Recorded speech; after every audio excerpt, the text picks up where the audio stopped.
could be more fitting, an opening number from Tibetan prayer monks, the start of 2 days of non-stop music, from hip-hop and rap to jazz and rock, a sellout concert in aid of Tibetan freedom. Clap your hands, everybody! The point, to send a message to Mr. Clinton ahead of his visit to China, that human rights in Tibet is something America cares about, and stars as well known as Radiohead and the singer Sean Lennon, and led by the Beastie Boys' Adam Yauch, have joined Chinese and Tibetan dissidents to urge the US president to make Tibet a priority.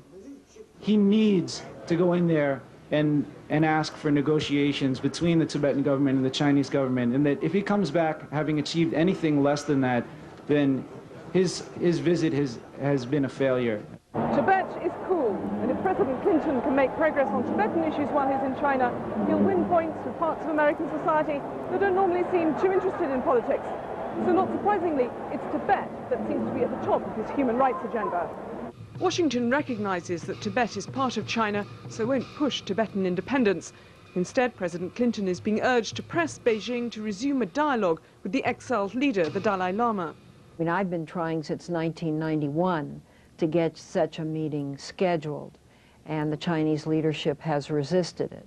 I would hope that the president would press that cause. And there's another tricky human rights issue, the Tiananmen Square massacre 9 years ago, still remembered every June in Washington with a candlelit vigil. Yet Mr. Clinton has yielded to Chinese demands to be the first US president since then to be officially welcomed there, making him, according to exiled dissident Harry Wu, a tool of the Chinese government.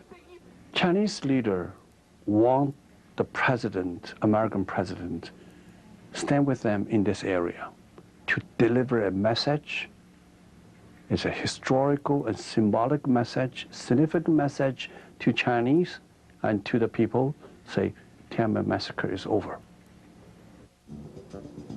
No wonder then President Clinton wants to satisfy these music fans by raising the Tibet question, to prove to those critics who say his China trip will yield nothing that human rights is still something he can deliver on.